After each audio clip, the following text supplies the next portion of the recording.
जिस व्यक्ति की बीमारी खत्म ही नहीं हो रही, कभी पाँव में दर्द आ गया, कभी कमर में दर्द आ गया, कभी पीठ में दर्द आ गया, कभी सिर में दर्द आ गया, कभी आंखों में तकलीफ हो गई, कभी दमा चलने लगा, सांस चलने लगी, कभी डॉक्टर को दिखाया तो थायराइड हो गया, कभी मालूम पड़ा कि मेरा कोई ब्लड कम हो गया, कोई प्लेटलेट कम हो गई, कोई कुछ हो गया, कोई कुछ हो गया।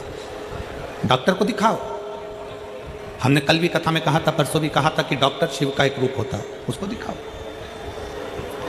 डॉक्टर जो दवाई दे कुंदकेश्वर महादेव के नाम से उसको खाओ। पर कभी अगर मौका लग जाए, तुमको ऐसा लगे कि ये शरीर का रोग तो समाप्त हो ही नहीं रहा, एक ना एक रोग चल ही रहा, ये रोग समाप्त होने का नाम ही नहीं ले रहा, समाप्त ही नहीं हो रहा, ये तो समाप्ति की ओर जा ही नहीं रहा। फिर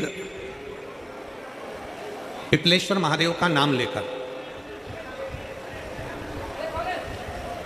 पिपलेश्वर महादेव का नाम लेकर कुछ भी मीठा जो में बना सकते हो, हलवा बना सकते हो हलवा, सीरा बना सकते हो सीरा, खीर बना सकते हो खीर, चूरमा बना सकते हो तो चूरमा, लड्डू बना सकते हो तो लड्डू, जो तुम घर में मीठा बना सकते हो उसका केवल 7 ग्रास का अन्न।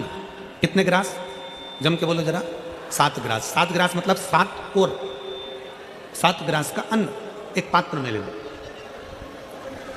और पिपलेश्वर महादेव का नाम लेकर किसी भी शिवालय में, शंकर के मंदिर में जाकर एक बेलपत्र रखकर उस जो प्रसाद तुम बना कर ले गए हो, जो तुम भोग बना कर ले गए हो, उसका स्पर्श कर कर पिपलेश्वर महादेव का नाम लेकर शंकर को उस भोग को रखकर, बेलपत्र रखकर शिवजी को 7 बार एक ही लोटे का जल, केवल एक लोटे का जल 7 बार उत्तर की ओर मुख कर कर दक्षिण में खड़े होकर शंकर के शिवालय पर 7 बार एक ही लोटे का जल 7 बार थोड़ा थोड़ा कर कर उसको गिरा दीजिए, शिवजी के ऊपर चढ़ा दीजिए 7 बार।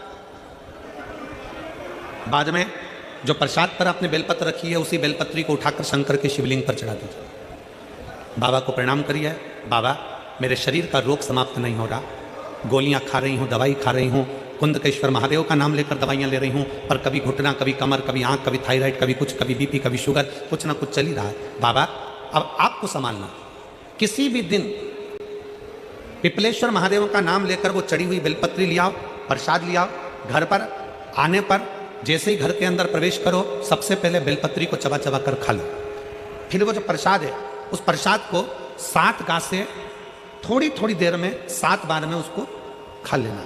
बाबा देवाधिदेव महादेव का नाम लेकर, पिपलेश्वर महादेव देव का नाम लेकर प्रणाम कर कर जल का आचमन, हाथ की हथेली में जल लेकर 7 बार आचमन कर लीजिए और शिव का, पिपलेश्वर महादेव का नाम ले लीजिए।